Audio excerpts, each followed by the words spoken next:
In the spring of 1834, a discovery was made deep within the rolling hills of central Virginia, a finding that would permanently reshape our understanding of humanity's darkest depths. Chained in a basement beneath what appeared to be an ordinary farmhouse, investigators found 47 children, their ages ranging from 6 to 16. The house of Constance Sullivan. The children spoke different languages, shared no physical resemblance, and when questioned, could only whisper one name through their tears: Mother Sullivan. The local sheriff's report, later buried for over a century in the Henry County archives, described scenes so horrific that 3 of the investigating officers resigned from duty within a week. What truly makes this case unsettling isn't just the sheer horror of what they uncovered, but the chilling realization that Constance Sullivan had operated her twisted enterprise for more than 2 decades without being detected.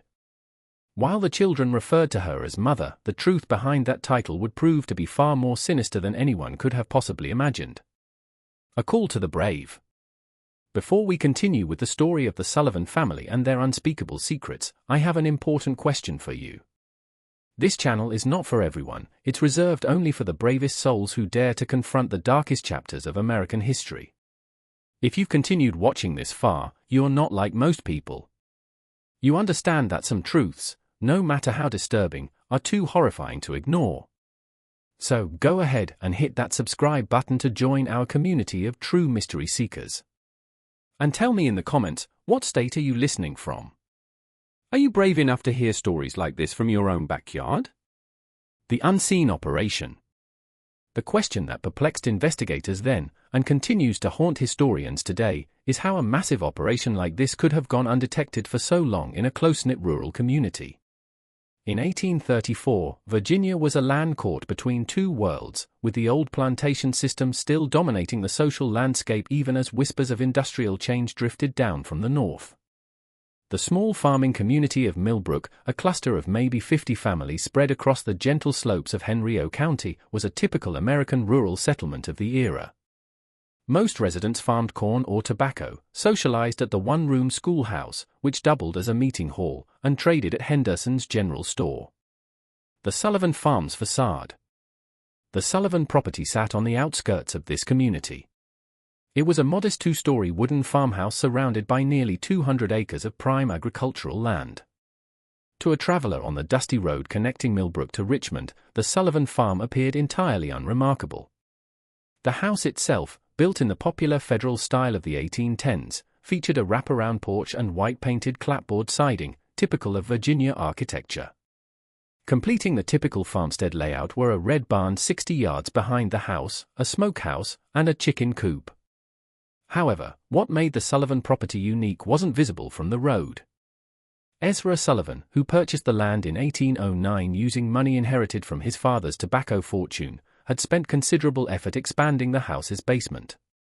While most Virginia homes of the period featured simple root cellars, the Sullivan basement extended far beyond the footprint of the house above.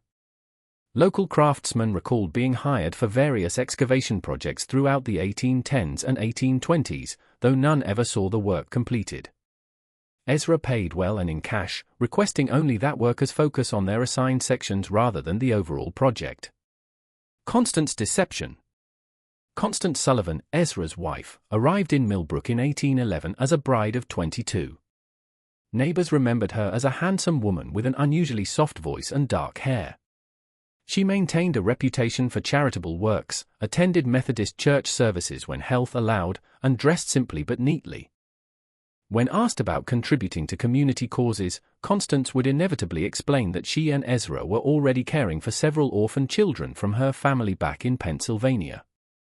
She explained that the arrangement was temporary, just until suitable permanent homes could be found.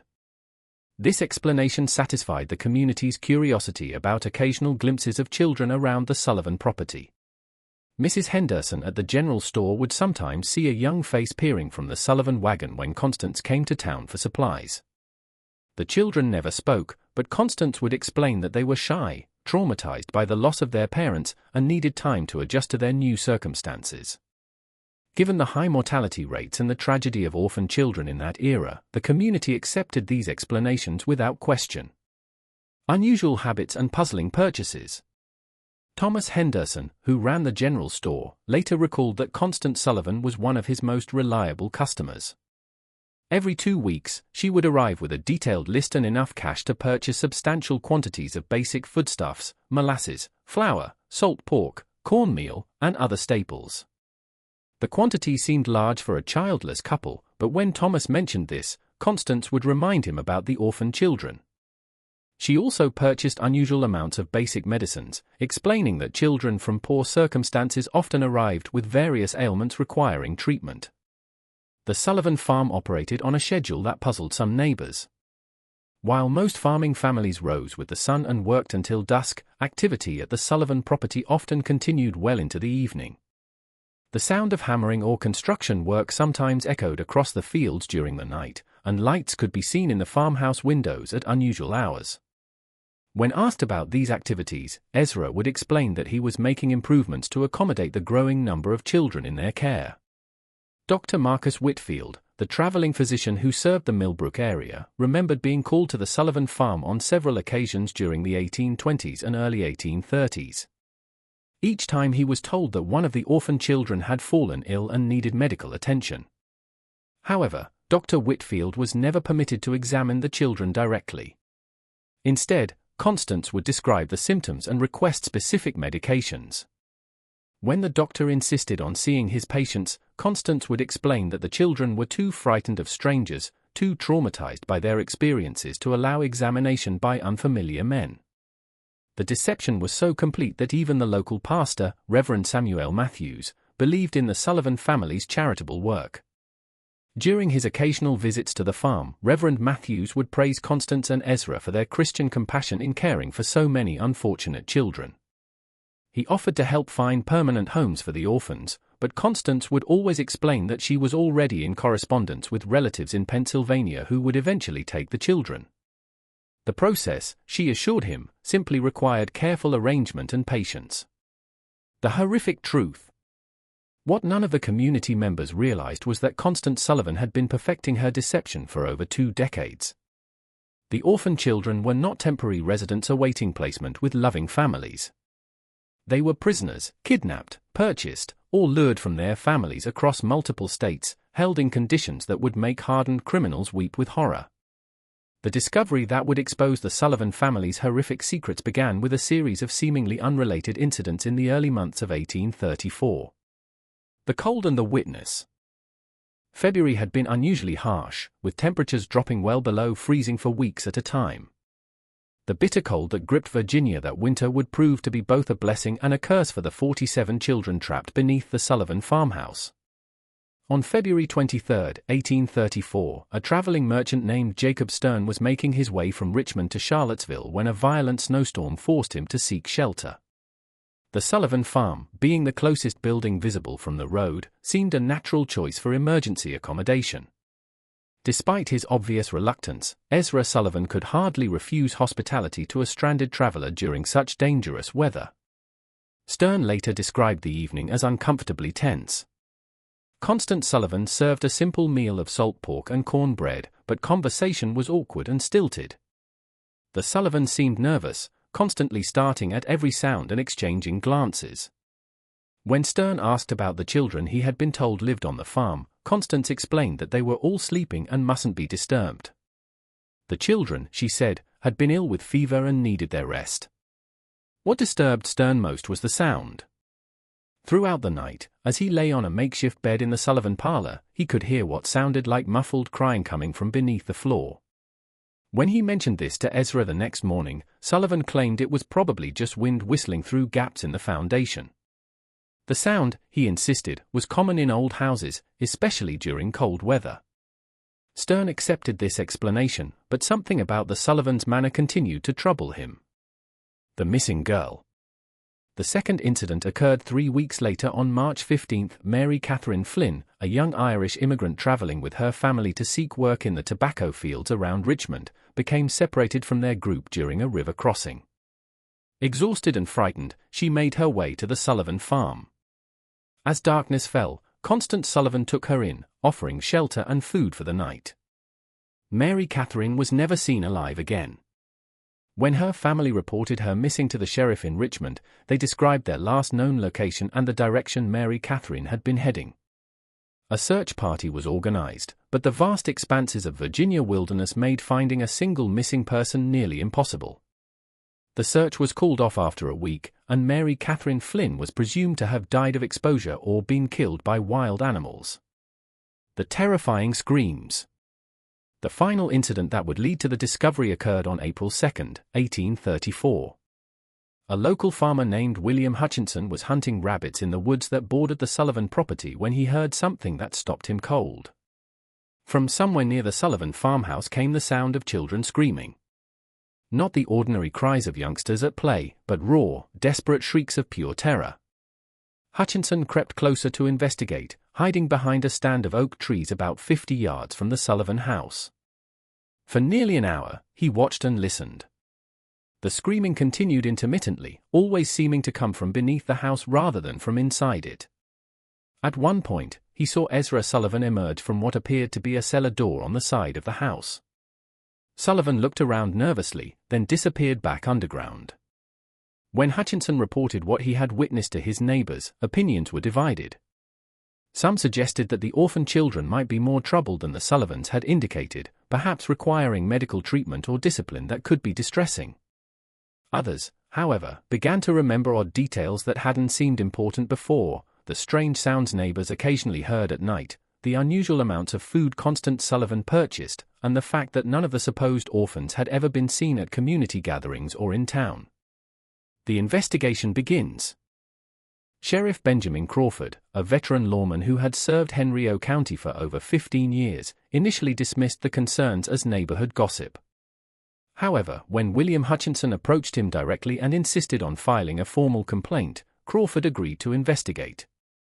The law required him to follow up on reports of potential child abuse regardless of his personal opinion of the accusers. On the morning of April 8, 1834, Sheriff Crawford rode out to the Sullivan farm accompanied by his deputy Marcus Webb. They arrived just after sunrise, expecting to conduct a routine inspection that would put the community rumors to rest. Constance Sullivan met them at the door, her manner calm and welcoming. She invited the officers inside for coffee and expressed concern about the gossip circulating in the community. The conversation began normally enough. Constance explained again about the orphan children, showed the officers letters she claimed to have received from relatives in Pennsylvania, and offered to arrange for the children to meet with Sheriff Crawford once they recovered from their recent illness. Everything seemed perfectly reasonable until Deputy Webb asked to use the privy. The blood-chilling clue. As Webb walked around the side of the house, he noticed something that made his blood run cold.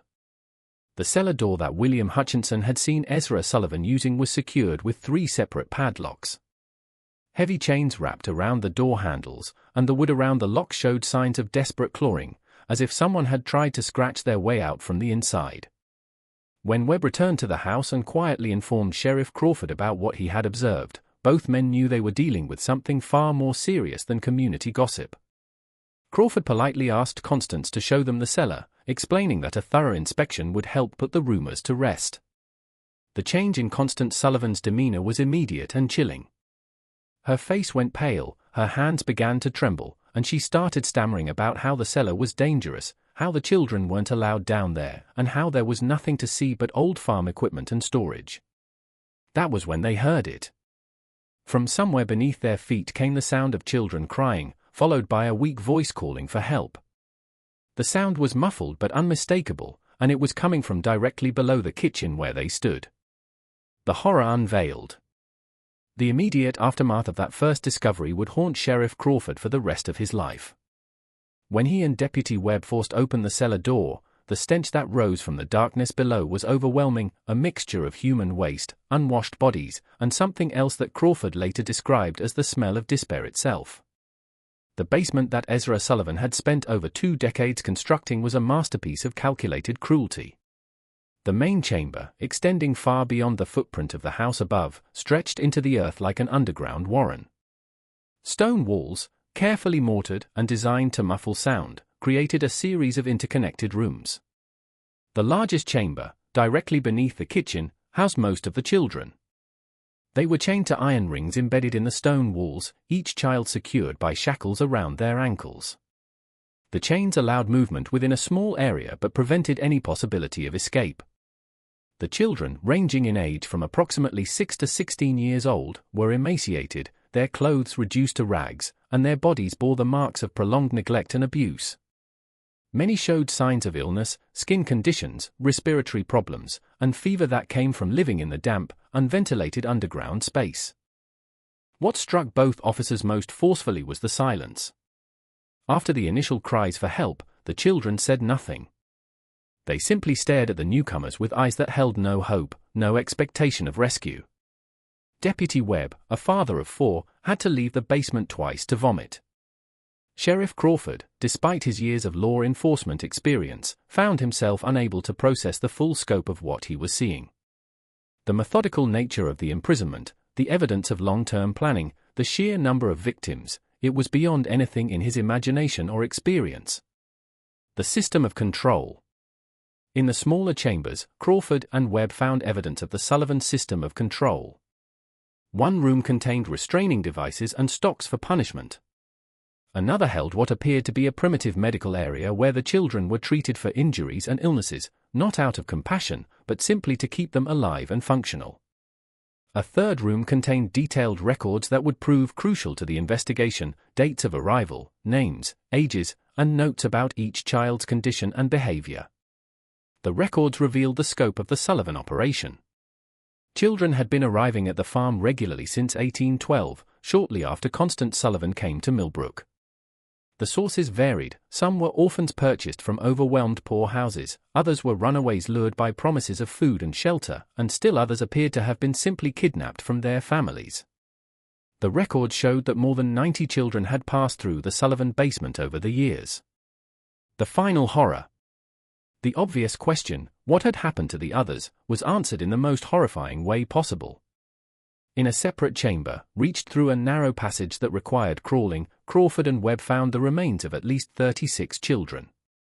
Some appeared to have died from malnutrition or illness. Others showed signs of violence. All had been buried in shallow graves beneath the basement floor, their bodies covered with lime to control decay and odor. The investigation that followed the initial discovery would continue for months as authorities struggled to understand how such a massive criminal enterprise had operated undetected for over 2 decades. The answer lay in Constance Sullivan's genius for deception and her understanding of human psychology. She had created a persona that was almost perfectly designed to avoid suspicion in a rural 1830s community. Perfecting the deception. The character of the charitable woman caring for orphan children appealed to the community's Christian values while explaining away any unusual aspects of the Sullivan household. The story of traumatized children who were too frightened to interact with strangers provided a ready excuse for why the supposed orphans were never seen in public. The claim that permanent homes were being arranged with distant relatives explained why the children never seemed to leave the farm. Even more cleverly, Constance had created multiple layers of protection for her operation. The children were taught to call her mother, ensuring that if anyone ever overheard them, it would seem like a natural family relationship. The few times children had been glimpsed by outsiders, they had been carefully coached to appear shy rather than terrified and to remain silent. The substantial food purchases were explained by the presence of multiple children, while the medical supplies were justified by the supposed poor health of orphaned youngsters. The physical setup of the operation was equally well planned. The basement construction had been spread over many years, with different workers handling different aspects of the project. No single craftsman had seen the complete layout or understood the true purpose of the modifications. The soundproofing was effective enough that even close neighbors rarely heard anything suspicious. And when they did, the sounds could be explained as the normal noise of children playing or ordinary farm activities. Psychological control. Perhaps most disturbing was the psychological control system that Constance had developed. The children were told that the outside world was dangerous and hostile, that no one was looking for them, and that they had been abandoned by their families. Those who behaved properly were given slightly better living conditions and food. Those who caused trouble were subjected to punishments that served as examples to the others. Over time, most of the children accepted their captivity as simply the way their lives were meant to be. The community's reaction to the discovery was one of complete shock and disbelief. Many residents initially refused to believe that Constance Sullivan, the quiet woman who had lived among them for over 20 years, could be capable of such monstrous acts. Some suggested that the whole situation was somehow a misunderstanding or that she must have been coerced by her husband. These denials became impossible to maintain as more evidence emerged. The detailed records found in the basement included not just information about the children, but also correspondence with criminal contacts in other states. Constance Sullivan had been part of a network that trafficked in children, buying and selling young victims across state lines. The Sullivan farm was just one operation in a larger criminal enterprise that stretched from Georgia to Pennsylvania. The trafficking network. As Sheriff Crawford delved deeper into the Sullivan case, disturbing patterns began to emerge that suggested the operation was far more sophisticated than initially believed. The correspondence found in the basement revealed that Constance Sullivan had been in regular contact with at least 12 other individuals across 5 states, all apparently involved in similar activities. The letters, written in a simple code that was eventually deciphered, discussed merchandise deliveries and quality control in language that clearly referred to human trafficking. One letter dated just 3 months before the discovery came from someone identified only as Morrison in Philadelphia. Morrison wrote that he had 6 new items of varying ages and conditions that would be suitable for your requirements. The letter included detailed descriptions of the children, their approximate ages, and their physical conditions. Most disturbingly, it included notes about their temperaments, which children were compliant, and which might require additional training. The financial records painted an even more horrifying picture. Constance Sullivan had been paying between $50 and $200 per child, depending on age and condition. She had also been receiving payments from other locations, suggesting that the Sullivan farm served as both a destination and a distribution point for trafficked children. The total amount of money involved was staggering for the time period, over $8,000 in transactions over 2 decades, equivalent to several $100,000 in modern currency. Maximizing survival. Dr. Marcus Whitfield, the traveling physician who had been called to the Sullivan farm on several occasions, became a key witness as the investigation expanded. Under questioning, he revealed that Constance Sullivan had always been unusually specific about the medications she requested. She had detailed knowledge of treating respiratory infections, malnutrition, and other conditions common in severely neglected children. She had also asked for sedatives and other drugs that could be used to control difficult prisoners. The doctor's testimony led to another chilling realization. Constance Sullivan had been systematically studying how to keep large numbers of children alive under conditions of extreme deprivation. The medical supplies she purchased, the questions she asked, even the layout of the basement, everything was designed to maximize the survival rate of her prisoners while minimizing the resources required to maintain them. Local businessman Thomas Henderson provided additional pieces of the puzzle. A review of his sales record showed that Constance Sullivan had been purchasing increasing quantities of basic supplies over the years. What appeared to be the growing needs of a charitable household was actually evidence of an expanding criminal operation. Henderson also remembered specific requests for items that seemed unusual at the time: extra blankets, large quantities of children's clothing, and bulk purchases of simple medicines. Ezra's role. The investigation also revealed the role of Ezra Sullivan in the operation. While Constance appeared to be the mastermind, Ezra was responsible for the physical maintenance of the prison and the handling of the children. Several of the surviving victims, when they were finally able to speak, described him as the enforcer who maintained discipline and carried out punishments. His construction work on the basement hadn't been just expansion, it had been constant refinement of a system designed to hold human beings in captivity.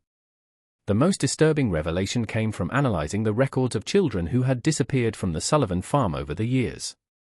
The ledgers showed that some children had been transferred to other locations, suggesting a network of sellers and buyers across multiple states. Others had been marked as unsuitable or problematic, entries that corresponded with the remains found in the basement burial chamber. A multi-state conspiracy. The scope of the investigation expanded as authorities in other states began examining their own unsolved disappearances. Missing children reports from North Carolina, South Carolina, Maryland, and Pennsylvania showed disturbing similarities. Many of the missing children fit the profile of those found at the Sullivan farm, orphaned, poor, or from families that were unlikely to have resources to search for them extensively. Federal marshals were called in to coordinate the multi-state investigation. This was unprecedented for the time period, as most law enforcement was strictly local. The Sullivan case represented one of the first major criminal investigations to cross state lines and involve federal authorities. The legal implications were complicated by the fact that many of the crimes had occurred in different jurisdictions under different laws. As weeks passed, more survivors began to tell their stories. The accounts were remarkably consistent, describing years of systematic abuse, imprisonment, and psychological manipulation. The children described how new arrivals were broken in, subjected to isolation, punishment, and indoctrination until they accepted their fate. They spoke of a complex hierarchy among the prisoners, with older children given minor privileges in exchange for helping to control younger ones. The survivors' memory. The survivors also revealed the extent of Constance Sullivan's psychological manipulation. She had convinced many of the children that they deserved their treatment, that their families had abandoned them or sold them, and that they were worthless. Some of the older children, who had been imprisoned for years, initially resisted rescue efforts because they had been conditioned to believe that the outside world was even more dangerous than their captivity. The investigation uncovered evidence of Sullivan's methods for acquiring victims. She had developed relationships with corrupt officials at poorhouses and orphanages who would provide children in exchange for payments. She had also cultivated contacts among criminal elements in major cities who could identify vulnerable children, street orphans, runaways, and others who wouldn't be missed immediately. Perhaps most chillingly, the records showed that the Sullivan operation had been expanding in recent years. The number of children being held had increased, and there were plans in the correspondence for establishing similar facilities in other locations. The discovery at the Sullivan farm had apparently interrupted a criminal enterprise that was on the verge of becoming a much larger operation. The Blackwood connection. The breakthrough that would lead to the complete exposure of the Sullivan network came from an unexpected source. Among the surviving children was a girl named Rebecca, approximately 14 years old, who had been held longer than any of the others. Unlike the other children who had been broken by their ordeal, Rebecca had maintained a spark of defiance and an extraordinary memory for details. Rebecca had been kidnapped from her family's farm in Pennsylvania in 1829 when she was just 9 years old. She remembered everything about her capture, how she had awakened chained in the Sullivan basement, how a woman claiming to be a distant relative had arrived at their farm, and how she had been lured away with promises of a ride to town and sweets. More importantly, she remembered every conversation she had overheard between Constance Sullivan and the various visitors who had come to the farm over the years. Rebecca's testimony revealed that the Sullivan operation was just one part of a much larger network. She had heard Constance discussing other farms, other locations where children were being held. She remembered names, dates, and details about shipments of children being moved between different facilities. Her information provided law enforcement with their first comprehensive picture of the scope of the criminal enterprise. The most significant revelation came when Rebecca described a visit that had occurred just 2 weeks before the discovery. A well-dressed man had arrived at the farm in an expensive carriage accompanied by 2 other men. Rebecca had been selected along with 3 other children to be inspected by the visitors. The man had examined them carefully, checking their general health, their muscle tone, and their teeth like a buyer evaluating livestock. The visitor had ultimately decided not to purchase any of the children, complaining that they were too damaged for his purposes. However, he had left behind a letter containing detailed specifications for the type of children he wanted to purchase. The letter, which was found among Constance Sullivan's papers, described requirements for children of specific ages, temperaments, and physical characteristics. The language was cold and businesslike, discussing human beings as commodities to be bought and sold.